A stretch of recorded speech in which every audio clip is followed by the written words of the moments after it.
Are you sick of losing gas wars? Do you spend time finding out about projects early just to sit back, watch as your transaction fails, and then watch the next day and the next day as that project absolutely flies on the secondary market? No more failed transactions. In this video, I'm going to show you exactly how you can always win a gas war if you choose to. Let's dive right into it. Your best friend at the end of this video is going to be Etherscan.io. Etherscan is the place for us to track gas and track other people's transactions to see how much they're spending on their gas. But let's not get too far ahead of ourselves. Let me just take you step by step to show you what I do. It's a tough day to show you this video because there's not any crazy mints where I can do it real time, but that actually might be a little bit easier for you to get the concept. We're going to take our sample project dropping today, Apes of the Jungle. And real quick, this project is so fun. Look at what I just spent the last half hour doing.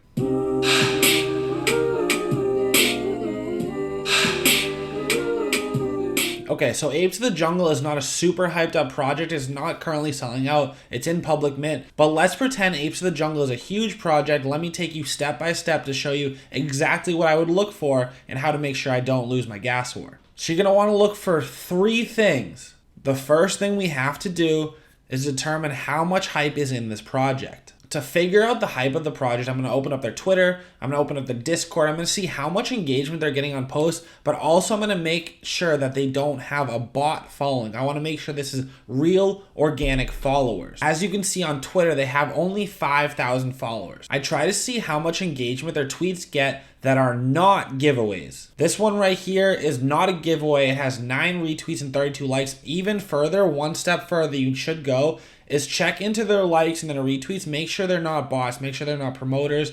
If everything says, Sebi, the NFT promoter, or if you just see promoter after promoter, that means that they're paying for that engagement. The tough thing about this project, first thing off the bat I notice, is the fact that it has 9 retweets, and without doing any sort of digging, I can see that 1, 2, and 3 are teams of the project itself. There's nothing wrong with that. Engage with your own project, but if it's only getting 9 retweets and 3 of them is your team, that's what? 33% of the entire amount of engagement for retweets is coming from your team, not organic. For Discord, it's a little bit tough because this project's already minting. What I like to do is to check it out leading up to the mint, right? I want to see how much organic traffic, how much organic conversations are going on in the Discord right before the sale. So their Discord server has about 14,000 members, which is not a ton, but it's more so about looking at the conversations. Are people talking constantly? Are there 15-minute gaps, 30-minute gaps? That's stuff you want to look out for. Okay, but how many followers are you looking for? What activity do you want to see? Well, that number is actually relative. That number is relative because the second thing that you want to look out for is the supply. So this project, you can probably find anywhere. You can find it on their Discord, you can find it on their Twitter, you can find it on their website.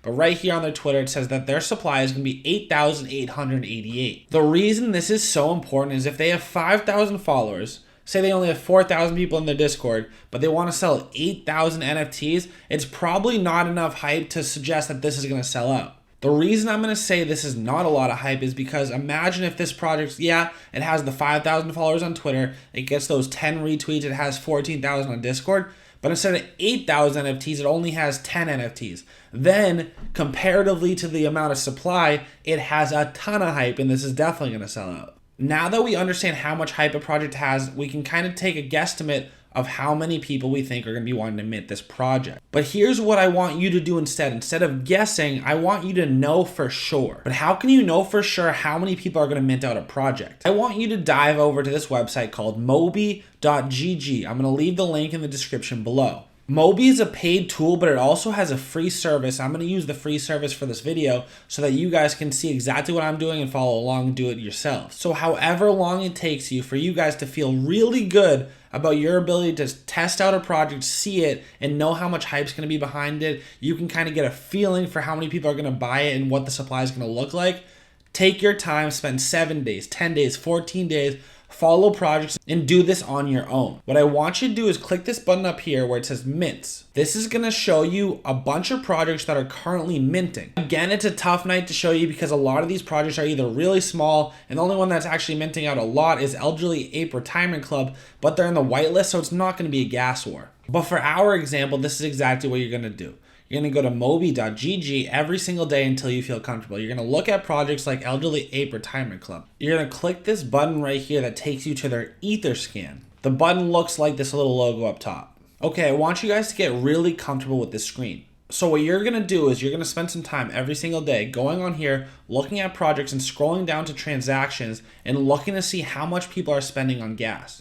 Ideally, you can see stuff like this, which is +8 pending. If you click on this, you can see transactions that have not gone through yet. And normally what this means is that they have not spent enough money on their gas. So what I'm gonna do is I'm gonna look right here. I'm gonna see what gas price they're paying, but also I'm gonna see what their max priority fee that they're paying. Then I'm gonna go back and compare that to transactions that are actually going through. Again, it's tough because these are going to say pre-mint, but assume this is a real mint. It's not a pre-sale. And so right here, I'm going to scroll down back on this transactions page to compare that number to a transaction that's actually gone through. I'm going to click into here. I'm going to click more, and then I'm going to look and see exactly what they spent on their gas fees and their max priority.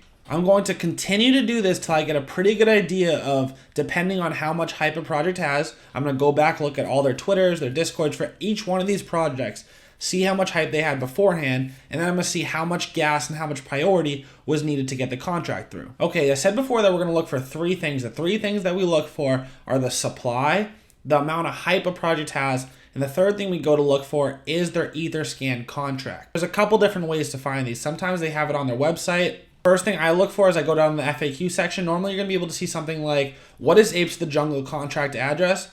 Oh, it says TBD. Second, I'll check out Discord and look for the official links, and normally it's in that channel, but right here it's not. Sometimes I even check Twitter to make sure it's not in one of their top most recent tweets. And if you can't find it those 3 places, what do you do? Well, you look a little bit harder, because if you go back to their website and look right here where it says About the Jungle, Twitter, Discord, OpenSea, and Etherscan. But okay, pretend that doesn't exist. Let me show you the foolproof way that no matter what, you will be able to find this address. You're gonna go to their official OpenSea account. Make sure it is the right collection. I only click through links, whether it's on their website, their Twitter, their Discord. Do not try to find this on your own. You gotta make sure you're doing this very, very by the book. What you're gonna do is you're gonna scroll down to one of the pieces in the collection.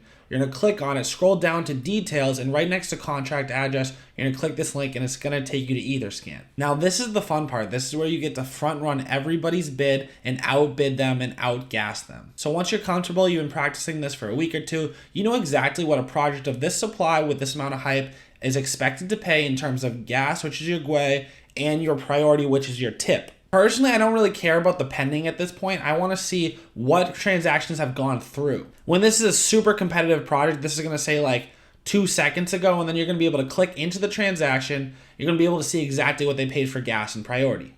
Okay, so now we're going to pretend that this is a mint button, even though it says buy now. Just don't worry about this. I just want to show you what to do inside your Metamask to change the priority of your GWE and your gas that you're going to spend. So I'm going to click into this. You're going to click whatever normally brings you up to the mint button when you're trying to confirm the transaction with your MetaMask wallet. So right here, when you click confirm, you're going to see this is the price of what you're trying to mint. This is the estimated gas fee. Right now, you can see that it's about $100. The first thing you're going to do is click this edit button right here above that number. And don't click low, medium, or high, click advanced options, right? That's what you're gonna click first. Once you click advanced options, never touch this gas limit. This does not affect anything, just don't touch it. It's not gonna help. The 2 numbers you need to pay attention to are the max priority fee and the max fee. Going back to Etherscan for this project, the max fee you can see people are paying for their GWE is about 85 and they're spending about 1.4 GWE for the priority. I need you guys to hear me loud and clear when I give you this next point though. The number of GWE you spend on gas is what's called an efficient contract. That means if it's needed to have 200 gas to execute the contract, but you put in 2,000 gas, you're gonna get refunded most of the time for a majority of that money. But here's where you win gas wars. The number we're going to affect is the max priority fee. Pretend you're trying to get into one of the hottest nightclubs. It's freezing cold outside. You're going to be sitting in line for no less than 2 hours. There's no chance you get to the front. And then you have an idea, hey, I'm going to tip this bouncer $50, and for you tipping him, he's going to say, hey, you know what, Cody, let's cut the line. You decided that absolutely was it worth the $50 to tip him. I know you're not going to get the $50 back. The money's gone. It's his. But now you're in the club. You don't have to wait in the freezing cold. You made it. Got it at $4.25. You got to make sure to tip your mentor. Tip them a nice $25 and just skip the line, baby. So think of the priority just like that tip. I know I just said that this is an efficient contract, but that's only for the regular GUI, the regular gas to execute the contract. The priority is a tip. You'll never get that tip back. And basically what you're tipping with the priority is you're tipping the miners to execute your transactions first. The most important part is for you to really figure out and really understand how much people are spending on gas and priority, and you just want to get ahead of that number. Take your time learning and watching and figuring out, oh wow, I know that as long as I sit here and I change this priority to 50, right? Say it's just $60. You're not gonna get that money back, but you're definitely gonna get your project minted. If you know that's all it's gonna take for you to get to the front of the line and to get the project that you want to mint, it is definitely worth it. This is 100% not financial advice. This is just what I do when it comes to winning a gas war if I really want a project. You need to make sure that you're very careful when you're editing these advanced options because you can lose money, you can lose GUI that you won't get back even if you don't mint the project. But that's it. If you want to win gas wars, what you're going to do is you're going to tip your miners more by going into your Metamask, clicking advanced options, and changing the number on the max GUI you're going to spend and the max GUI priority, your max priority fee. This is something that I wish I knew months ago. I know that if I had someone showing me this video 2 months ago, I would have made way more money in this NFT space. So if you found this video helpful, it would mean a ton if you take a second, like the video, and subscribe to the channel for more videos just like this. I'm Cody from the Cody On-Chain NFT YouTube channel, and I'm not gonna leave you just like that. I'm gonna leave you with this. Either watch this video now or that video.